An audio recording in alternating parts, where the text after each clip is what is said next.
Hi, everyone. Thank you for being here. Happy to kick this off. This is the prototype to powerhouse session. There we go. Scaling clean tech beyond the lab. My name is Emily Knight. I'm the CEO of The Engine. We are a nonprofit incubator and accelerator for what we call tough tech companies. I'll quickly tell you about The Engine, and then we're going to kick off with a great fireside chat with Nancy Sutley. The Engine was born out of MIT. The idea was that too much really incredible technology was stuck in a lab, not just at MIT, but across the country. And this was a catalyst to get technologies out of the lab, to create a pathway to commercialization, and fill the gaps from that lab stage idea to investment, whatever that pathway looked like, and then from investment to impact, so market adoption. So we think deeply about engaging the PhD and the research community with their technology and highlighting the pathways out of academia, whatever they may be, not just a venture pathway. There's fellowship opportunities, grants, FROs are another really great emerging field. And think about then working with them in residency at The Engine. We have over 130 companies that we support today. They range from carbon capture to quantum computing to synthetic biology, and all of them are sort of between the sort of pre-seed, seed stage, all the way up to about a 70-person company at the B stage. We are located in Kendall Square in Massachusetts, but we also really think about building a national network for tough tech. We do that by open sourcing our educational programs. We run something called Blueprint, which is a 8-week accelerator twice a year, open to anyone in the world. And we invite what we call proto-founders to come along that journey and then present and build their network. We do that also with the faculty community, thinking about faculty entrepreneurs who want to build a research lab that is entrepreneurial and think about multiple spinouts and what a pathway looks like for them, staying inside of academia and co-founding companies and learning from the greats who do that all over the country. And we also have a National Science Foundation grant where we work with 9 ecosystems around the country who are standing up what we would say tough tech ecosystems around specific verticals and thinking about creating their own hub. So we support these 9 regions that were awarded by NSF and try to create an open source learning platform where everyone can learn from each other and sort of and have this be a tide that raises all boats. Okay, so let's get started. I am pleased to have Nancy Sutley here, Deputy Mayor of Energy and Sustainability for the City of Los Angeles. Nancy brings decades of experience in environmental policy and leadership from the White House Council on Environmental Quality to spearheading clean energy and sustainability in programs across LA. Welcome, Nancy. Thank you. Okay, so we are going to dive in. Hopefully no hardball questions here. This is a little bit of an obvious one, but thinking about the policy landscape, you've held jobs in both federal and state government or city government. Tell us what the policy looks like. I'm not going to ask about what direction it's going in. I think I may know your opinion there, but how you've navigated that, what you've done in LA, and how you're navigating the federal landscape. Well, thanks. Yeah, I think, it's a little bit of the federal government giveth and the federal government taketh away, a little bit of where we are right now. I think it's, as we think about kind of what we're doing, we're looking at what can we do as Los Angeles. We happen to be in a climate policy friendly state, California, with very supportive policies at the state level. Of course, California's economy can, support almost anything. And if California was a country, it would be the 4th or 5th largest economy in the world. And the Los Angeles region, most populous county in the U.S., 2nd largest city in the U.S., whatever. I think we're 12th or 13th if LA County was its own country in terms of the size of the economy. So I think in that way, having support from Washington, usually in the form of money, and also, policy. And I think the other thing that the federal government does that we've taken advantage of in Los Angeles is, they have very high quality data. Yeah. They have very high quality scientists who can do very high quality research and modeling and all of that. That's all super helpful. But if it's not there, we're going to move forward with our climate our climate goals in any case, and be sorry that we can't rely on the federal government to help us buy down the costs of some of these initiatives. Okay. Thank you. In thinking about adopting clean tech technologies, what are some of the barriers to commercialization or to adoption, and how have you been creative about overcoming those? Yeah, I think there's sometimes, I don't know if it's a failure of imagination, a barrier of imagination, where, we're not always thinking about the end user. And, cities are end users, right? We're probably not going to go into the solar business. We're probably not going to go into whatever the battery business, but we'll use those things. And, if we think about how do we address climate change globally, cities, it's not only where 50% of the world now lives in cities, but it's where decisions about energy use get made in buildings, in our transportation sector, in our industries. And so I think, that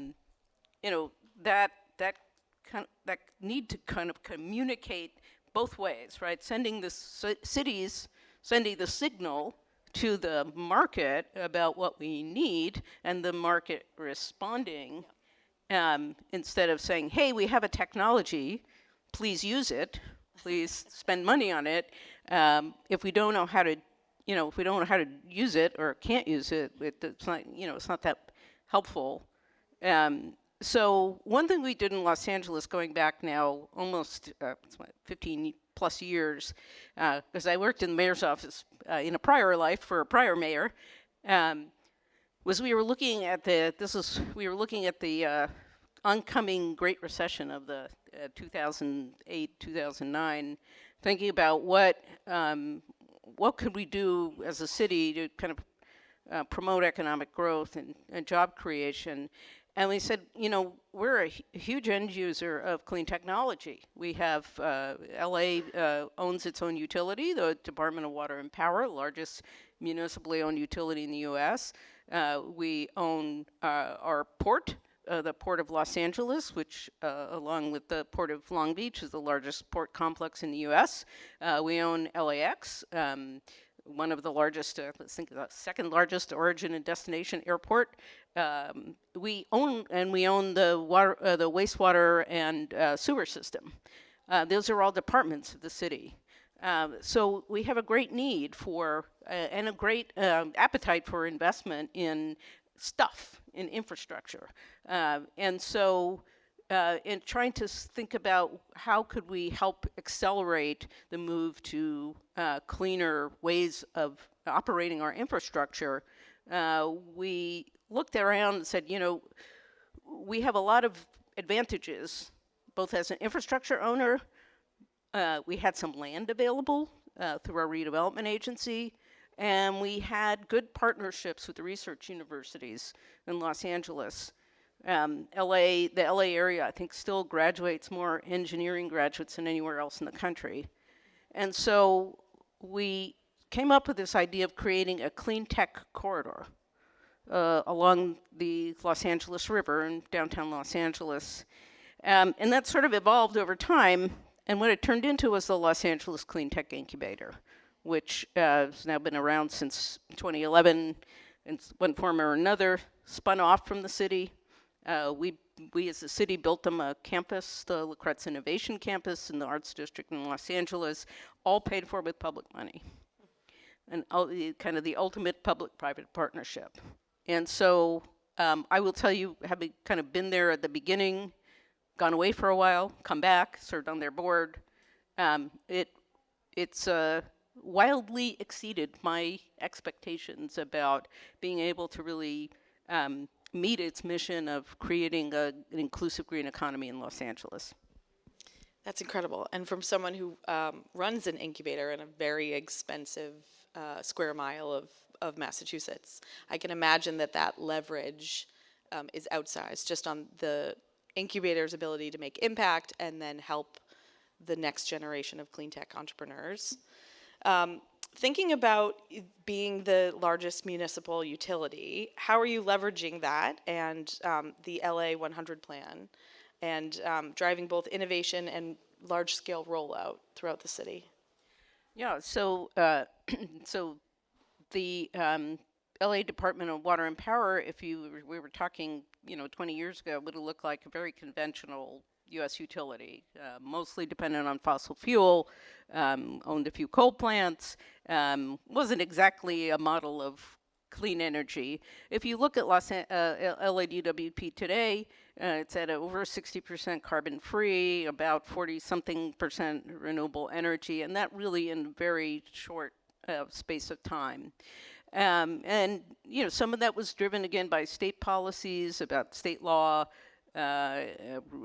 California's renewable portfolio standard, California's energy efficiency standards.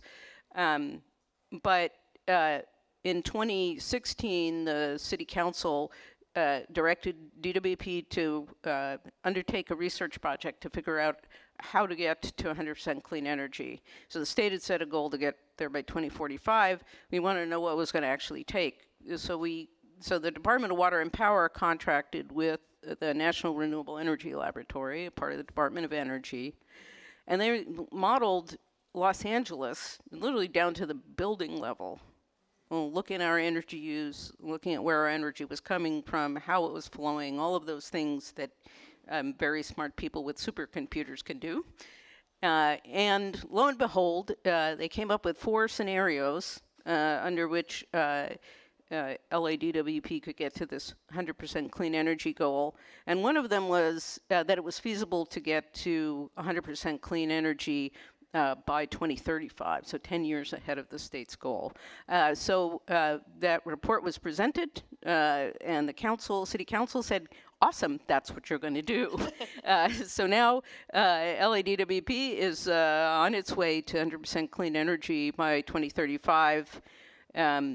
So one of the things that they've been able to do is, sort of leverage their buying power. So in August, we commenced commercial operation of the Elan Solar Project just north of Los Angeles in Kern County. 400 megawatts of solar, 2 million solar panels, 100 megawatts of 4-hour batteries. Takes, it's, I don't know, the size of Manhattan, maybe not, I don't know, the size of Central Park, I don't know, somewhere there's a comparison. And it's able to leverage, so union labor to build the solar plant itself, union labor because DWP built all the interconnections. I had to upgrade one of their interconnections to be able to handle that much power. And also connected to a pump storage project on the California State Water Project, on the California Aqueduct, that was originally built in the 80s when it was to use pump storage when DWP was getting most of its power from coal and nuclear. And so base load, at night no demand, pump the water up, use it in the daytime. A few years ago, they built an interconnection into all the solar projects that surround where Eland is. There's a whole bunch of them. I forget, it's now probably about almost 2,000 megawatts of solar. And so they're able to use that as sort of medium duration storage. So you have the 4-hour storage on site that helps on the utility side, and then this medium duration storage through our pump storage project. So a pretty clever and exciting project. That's incredible. Thank you for sharing. Is there, we have just a few minutes left. Can you talk about how, I think I'm sitting from the perspective of all the entrepreneurs that we're helping deploy their technology and just trying to find that first, it's a commercial pilot or what the project is, and thinking about how you interact with clean tech entrepreneurs, climate tech. What is that interaction like, and how does the city think about sort of rapid permitting or how to make that process go faster for them? Yeah, I think having the clean tech incubator, having them really having it continue to have this relationship with the city. So, you know, we sort of can't get around our own procurement rules.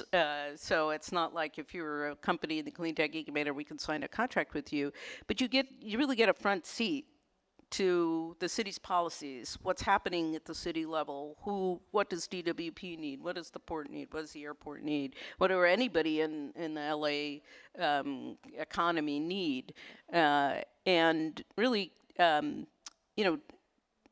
think the one thing that's I think made them successful also is they really integrated sort of the policy component, and that sort of it becomes a space where you can have the kind of conversations that you need to have for companies to understand, like, if I got a great idea, does anybody want it?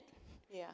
And if they don't want this idea, is there something that's close enough to my great idea that I can morph my idea into, so that there is there's already a market for it. And I think, LA, we have sort of buying power through DWP, through the city as a whole, and our policy commitments, help really to establish that, establish that market. I think sometimes in the enthusiasm, to put a technology or something forward, you sort of forget about the end user. Yeah. And it's like, it doesn't work for us, we're not going to buy it. Yeah. Yeah, that's a very helpful lesson for every entrepreneur, specifically for clean tech. So I think that's all the time we have. One last question. Is there, I think Lacey is such an exceptional program, and I love the commitment. Is there another example, a quick one that you've done that you're really proud of for LA? Well, I have to laugh because I heard from Lacey after they won the bid to actually sort of replicate their model here in New York. Yeah. And so they had a gathering at the Brooklyn RB terminal that I couldn't go to. They asked me to do a video, and I said, the movie industry started in New York and it moved to LA. The Dodgers started in New York and they moved to LA. I don't know if it's too soon to say something about the Dodgers. They might not have, people in Brooklyn in particular may not have gotten over it yet. So it's nice of us, we can return the favor to New York by exporting this model. So, I think, I've said this in many occasions, is that if we didn't have a clean tech incubator, we would need one. Yeah. Because, we are the climate change challenge, we've experienced, unfortunately, very firsthand in Los Angeles in January when, we lost, across the two fires, 14,000 structures, hundreds, thousands of families displaced, huge hit to the economy, really a trauma. We have to all rally together to solve this problem, and we're close enough to having everything we need. We just have to do it. Yeah. And so, entrepreneurs and inventors can help us see that future and help us think through how do we take all those great ideas and deploy them to meet the greatest challenge of our time. Very well said. Thank you. Well, thank you so much for being here and for your leadership. It is clear that LA is lucky to have you, and that you are walking the walk, not just talking the talk. So thank you very much.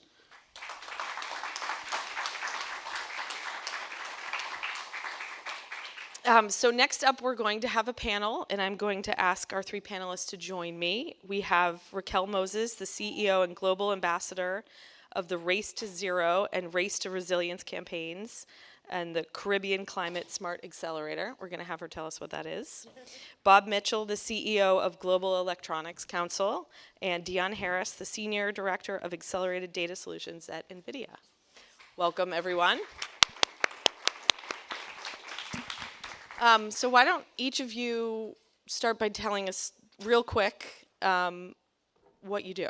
Well, I'm throwing an audible here, but tell us really quickly what you do. Sure, my pleasure. Is this getting this good? Now it is, yes. All right, great. Bob Mitchell, I'm the CEO of the Global Electronics Council. So the Global Electronics Council focuses on sustainability in the ICT and essentially the technology and electronics industry. One of our core programs is the EPEAT Eco Label. I'll describe why eco labels aren't boring anymore in a little while. Yep. But also recently acquired the Circular Electronics Partnership to drive long-term adoption of circularity and decarbonization in electronic supply chains and value chains really around the world. Great, thank you. Hi, I'm Raquel Moses. I'm the CEO of the Caribbean Climate Smart Accelerator, and what we do is we're essentially a matchmaker.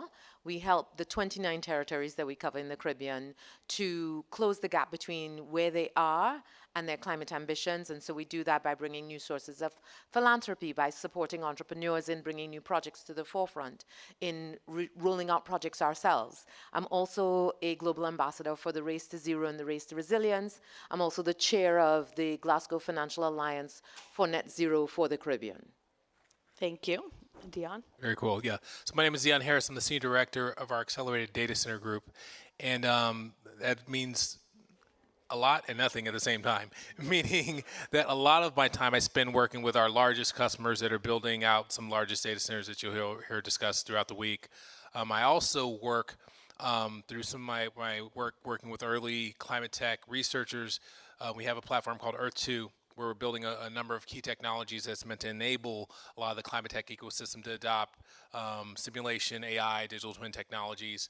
So I do a lot of work there. Then for the company itself, I also work with a lot of our own data center sustainability efforts, making sure that obviously as we build out our solutions that we're doing them responsibly. So, happy to be here and to join the conversation. Awesome, thank you.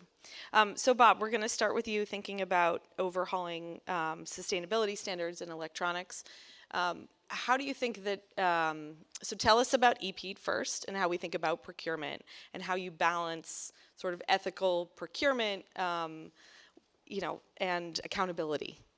Sure. No, great question to start off, because I think, one of the things that drove me to come to GEC was really rethinking what was possible with eco labels. Mm-hmm. Traditionally people think of them as a consumer as, just a choice among many you make at the point of sale. Okay. And institutional purchasers, to some degree think about them in the same way. But if you begin to, realize how eco labels have evolved, and EPEAT's a really good example, it is a market signal. So we have one of the greatest drivers of change available to us, which is the free market economy. Free market economy, when it's properly tuned and given the right signals in the middle of it to match supply and demand, suddenly scales. You're talking about scaling technology before. Yeah. When you begin to mix that, sustainability in a way that's attractive to buyers, to investors, even to policymakers, that gives the incentive to an entire industry to change the way they're thinking about designing their products. But the great thing about eco labels now, especially EPEAT, is it's not just about the performance, the environmental performance of the product. It's about the behavior of the companies and the targets that they set. It's about the quality of due diligence they do in their supply chains, so in fact their entire value chains, including end of life and building and circular design principles. And so, when I was looking at the potential power, that this organization could have in setting those standards in a balanced and responsible way, listening to all stakeholder groups, not saying industry, we're going to drag you along, right, and just listen to one side, but having a balanced process to develop those standards, that is real power, I think, in terms of creating change. Now, how this works over into clean tech, this worked very well and continues to work very well, especially using, the purchasing power of institutional purchasers, but moving into renewable energy. We have a solar category now, which, as you can imagine, most people, when they talk about solar renewables, they talk about the clean energy that they create. Yep. They don't talk about the dirty little secret of the embedded impacts on human rights, on carbon, on water, on waste, everything deep in those supply chains, and then what happens after those panels are complete, or have completed their life. and then multiply that out, times the, potential production around the world. So one of the things we built into the eco label is not just how it performs in the field, but how it's built. And that includes an ultra low carbon standard that ties to our EP Climate Plus program. So lots to tell there. I know we don't have time for that. I would like to thank the city of LA, though. We were just hearing from Nancy, who the LA Department of Water and Power is actually a signatory of our EP Climate Plus program, which includes ultra low carbon standard for solar. And so just to kind of round out, thinking about this, and we'll talk a little bit later, I think, as we're going to get into, maybe some discussions on data centers.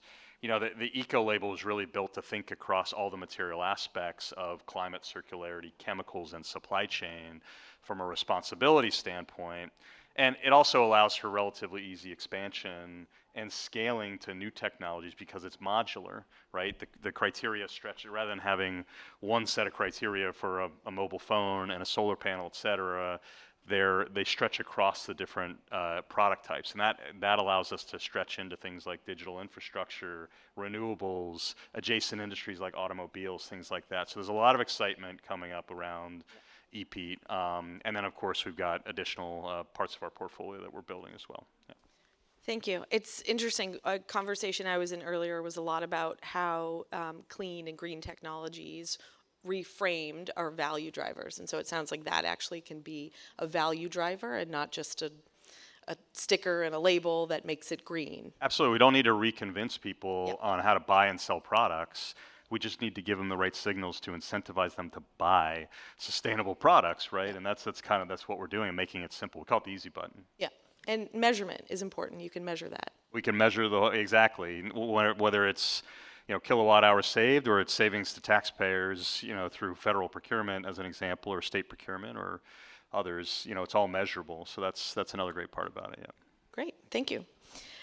So Raquel, you've been instrumental in mobilizing capital smart climate smart investment across the Caribbean, and you just called yourself a matchmaker.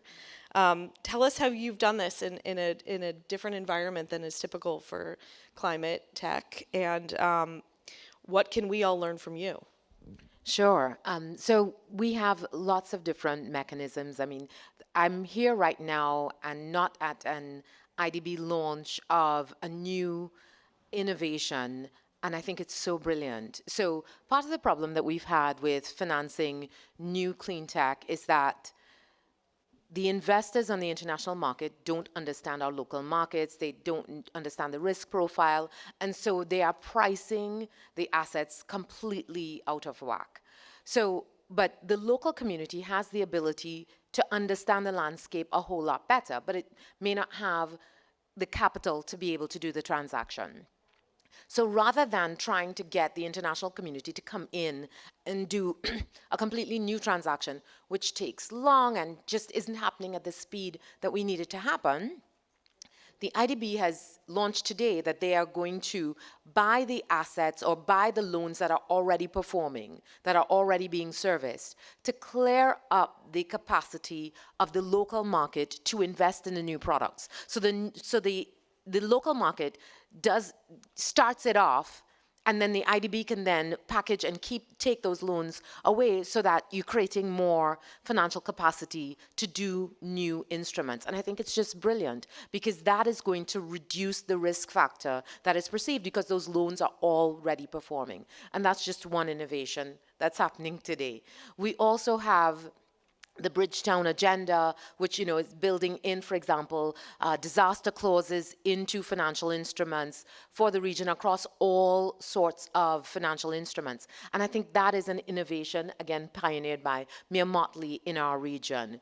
We also launched GFANS Caribbean this year, and it's a group of financial institutions that are coming together to collaborate on financing projects, climate projects within the region. So rather than competing for the opportunities. They want to work together to just ensure that these things can happen. So maybe somebody can only do debt, but somebody else can come in with equity. Somebody else can come in and do some de-risking, a DFI, for example. So it is looking at what are the opportunities for innovation and for change. We also had the Caribbean Development Bank talking about how when a transaction is outside of the risk profile that they are able to absorb, that they can collaborate with another financial institution in order to round out the risk profile to make something palatable. And we're seeing all of these kinds of innovations. And of course, we're seeing philanthropy, not enough, but philanthropy coming in and playing a role in de-risking as well. So, you know, it's not happening nearly quickly enough, but we are certainly seeing an innovative approach. And the piece that I think is missing, and not necessarily related to power, but related to many of the other sectors within the climate industry, is the insurance piece. A lot of the insurers are just not, they should be the first ones to the table, and still they are the last ones. Yeah. So in smaller markets, you've been able to do this. What's something that we could learn? What's one of the Sure.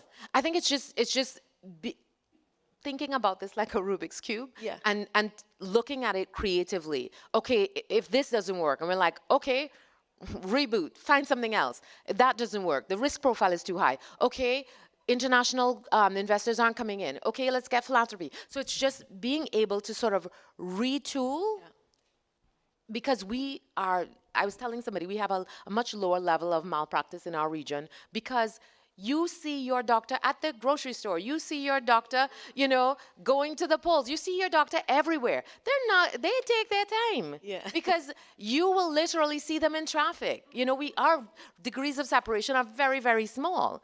And so the issues that we face as it relates to climate, they're very, very personal to us. And we see each other all the time. We can't run and hide from it. It's not like federal government and it's like, oh, that's happening way over there. No, it's in your face. You're facing the storms. You're seeing the people who are impacted. And so those degrees of separation give you a sense of urgency in terms of what needs to happen. And I think that's something that the international community can take, because I think as much as our politics are contentious, not nearly as contentious as some of the other regions. We're not disagreeing on the reality of what's taking place, as an example. Yeah. So small but mighty, and using that power. I love that. That's a great message. Okay, Dion, NVIDIA is a powerhouse right now and working at the intersection of AI with a lot of people talking about sustainability. So as the demand for clean tech innovation grows, how are you guys thinking about how AI can accelerate climate solutions and what that looks like without the environmental trade-offs? Yeah, well, I think the reality is, we understand that, AI, and I'll just say data center use in general, poses both a challenge and an opportunity. In other words, the challenge is they consume energy and they require energy. Of course, that can be renewable and sort of, it doesn't have to be carbon intense energy. But that aside, I think we recognize that as a challenge. But the key opportunity is, how do you harness the power of AI and some of these technologies to actually make contributions? So I'll give a couple examples. So we have this project called Earth 2, where we're helping scientists develop AI surrogate models. And so one of the most challenging parts about understanding, sort of the climate impact on certain regions is you need highly resolved models to give you accurate data, whether it's, local weather data or it's long-term climate data.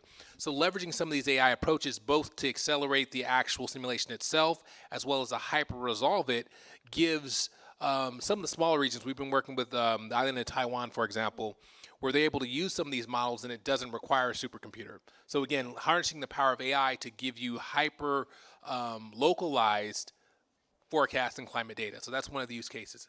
The other use case is actually in addressing the challenge itself that I described earlier, which is how can we actually make the grids, I think Nancy was here earlier describing, sort of the resiliency of delivering power and energy and how that's really core and at the heart of a lot of the sustainability challenges we face. And so, how do we harness the power of AI and technologies? And so, we actually work with a number of different technology ecosystem members that aren't big behemoths. There's a company like Utilidata who use lots of AI on the edge and smart meter devices to help really deliver more granular and better utilization monitoring so that they can actually monitor and manage the transmission systems better. There's another company called Emerson AI that actually has another approach where they use it for generation modeling and to simulate data profiles for data center power management. So the idea is, how can you take these technologies that we're developing, and they're being used for, to create chatbots for sure. They're being used to, simulate proteins. But how can you take that same technology and leverage it to go and tackle the problem or the challenge that we have in terms of understanding, modeling, predicting, simulating this complex system, which we call Earth? And so that's really one of the key areas that we try to make some contributions there. Yeah, very important. Constantly thinking about how AI can be a tool for clean tech and not, yeah, exactly. Okay. Talking about data centers, Bob, they are at the heart of the digital economy and also major energy consumers. So the Global Electronics Council launched an effort to address sustainability impacts. What can be done to accelerate the adoption of the energy efficient technologies in data centers, and what role do standards like you talked about with EP play in guiding those investments? Yeah, I love data centers and the gleaming pictures we see of them, these sort of churches of information, and an amazing amount of potential can come out for sustainability. On the plus side, the growth of AI is going to create so much potential, I think, to streamline supply chains and reroute and find new energy sources. When there's a struggling source in a local community, but make no doubt about it, data centers are hungry. They're hungry for land. They're hungry for talent. They're hungry for resources. They make a lot of carbon, and that's just talking about the operational and the local aspects of it. And we are at a tipping point right now. You think there's a lot of data centers right now, just wait, right? How many people in the audience have talked to a parent or a friend that's been in a rural area and they've looked across and they say, what is that flat rectangular building that's gone up? And they say, oh God, it's a data center, right? So my father in Florida just happened in their backyard as well. But I think there's an opportunity, to take some lessons from the past, right, in traditional electronics, where we offshored in the 90s and the knots the entire electronics supply chain overseas to Asia, and we didn't think about ethical standards back then. We didn't think about human rights. We didn't think about how water, waste, energy were being treated in the supply chains, and we've been mopping that up ever since. And there's been a lot of progress, don't get me wrong, but this is the opportunity to begin to address this before the true tipping point happens. So we take the most advantage of the potential, right, for AI and sustainability. And so, the good news is that there are opportunities right now. And as you said, GEC is launching a lot of work in data centers. We're starting off with what we consider our data center stack. We've been buildings, and including data centers, have been wringing as much energy efficiency as they can out of mechanical engineering, plumbing for a long time, and that's beginning to flatline. Now the potential is in what we call our data center stack, which is network equipment, servers, data storage. As a few examples, those are the core three right there, but also energy storage as well. We've created standards for two of the three main stack, and the third is being developed now in that multi-stakeholder process. That's again an easy button for data center designers, data center developers, data center operators, those that actually want to develop it. Now, there's a whole new paradigm in which data centers, especially from an AI perspective, are buying and using technology. So that because these servers are highly specialized, they need to build them through, for instance, the standards that the Open Compute Project provides. There is opportunity also for standards in that going down to the component level. which gives all sorts of opportunity for startups, as an example, with innovation from a component level to participate in that market and scale as well. So there's a lot of exciting work that's going to happen there. I think getting into not EV, that does have an impact on EVs, but battery storage as well. Yeah. Energy storage is a really key aspect, we think, towards a future sustainability, because that's going to scale along with the rest of the components in data centers. So a lot more to say about that, but I'll Okay. leave it to the other panelists as well. So building off of that on infrastructure, thinking about the massive amount of infrastructure, you're working to accelerate the financing of renewables. How do you do that with speed, but also keeping in mind preservation, and what role can private capital take there for you? Sure. So this whole issue of data centers is incredible for us because as much as, yes, we want private capital to come in and invest, what we need more than that is the demand side. So we need the market, and which is why I was saying I definitely want to talk to you about data centers. So I'll give you an example. In our Eastern Caribbean, we have geothermal resources. Dominica, as an example, has 6 geothermal zones. They will produce at full capacity more than 10 times their domestic requirement in energy. And so they don't even have the wherewithal to explore that because it makes no sense, right? However, AI. Everyone's looking at you. Oh, yeah. That, Yes, you, Dion. and I'll say this. I mean, there's a very strong statement which says AI doesn't care where it learns or where it's trained, right? And so a lot of these ideas that data centers and what we call AI factories have to be in highly populated areas in the U.S. or any of these sort of developed areas no longer holds. And it really is where the energy is, particularly clean energy, is that really is going to be the gravitas for determining where a lot of these data centers are built and developed in place. So I'm sure it sounds like this is a great opportunity there for sure. Phenomenal. And that is one of several geothermal opportunities that we have. And so we're working with the private sector right now and with across the governments in the region to look at, and now this is where our politics gets complicated, to look at how do we create a single energy export market by linking the Eastern Caribbean together so that anyone who produces excess energy has a market to either sell it or to buy from their neighbors. We're reducing things like battery storage and allowing us to then have a cadence of, okay, so Dominica goes first, but then Nevis, then St. Lucia, then St. Vincent. So then we are creating an entirely new economic base for our region and building it upon things like green hydrogen, green ammonia, things that we can export but will make it feasible for us to explore these resources. So we definitely need the international community to come in and to invest, but they will not invest until we have the markets for these solutions, and that's what we need first.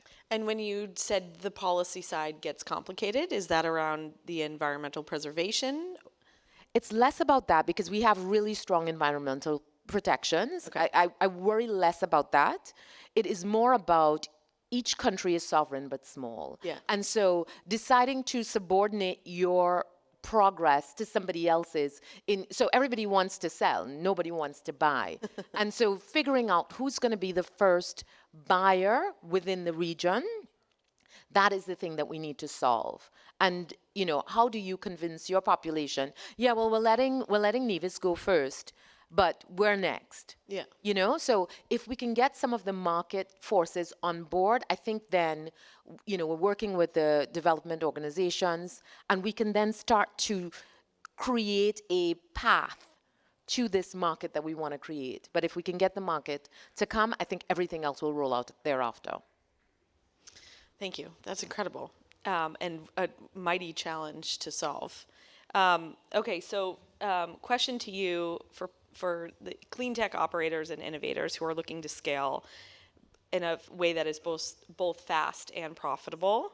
What do you think is the smartest way to sort of navigate the tension between speed and consistency, especially in a market where private capital is probably moving faster than policy? Well, I think we're at an interesting cross section. I think historically there's been what I would call a discontinuity, where you would have to say either you want to go for the environmental choice or the economic choice. I think we're at an interesting point where they're somewhat aligned. I won't say, holistically, but for example, in bringing a lot of data centers online, and there is a race, right? I mean, there's a shortage, and so there's demand and supply. I was an econ major, so this explains, this sounds very, very familiar to me, but basically there's supply and demand. And so if you want time to market to be your critical sort of KPI, renewables is the fastest source of energy that you can bring online, right? In a lot of cases. So I think this is an area where a lot of, I think, climate tech entrepreneurs who have innovative solutions who can ease that burden, whether it's new types of energy, new types of resources or technologies that help ease the burden of some of the energy constraints and or environmental constraints that we face. I think there's a great opportunity there. So if you can really be a part of that solution, I think you have perfect alignment to kind of move quickly and also be, profitable, in terms of an actual feasible business model. Okay. Rapid question for each of you now quickly. If there's one shift, whether it's the technology, the policy, capital structures, what's one thing that you think would be like most effective quickly for the next decade of clean tech? And I'm looking at you, but you're looking at me, so I'll just answer it. I mean, if I had to say one thing, I think it really is collaboration. Mm-hmm. And what I mean by that is NVIDIA is a big company, and we're getting used to being a big company. We haven't always been, but even with that, we recognize that it takes an entire ecosystem. I think, like Bible's describing, we build, compute, networking, and storage, but there's also all the plumbing, there's the electrical, there's the design engineering, and then there's connecting to the grid, and then there's the generation and transmission, and then there's all the other downstream effects of that. So we recognize that it takes an ecosystem to really, help optimize this entire end-to-end process, and therefore collaboration is key. So I think that will be the key thing going forward. Great answer. We say at the Engine that we have to be radically collaborative. We have to find anyone who's willing to work with us. Either of you? I'm going to double down on that in a slightly different way. Same way, I think, in intent, but maybe a layer deeper.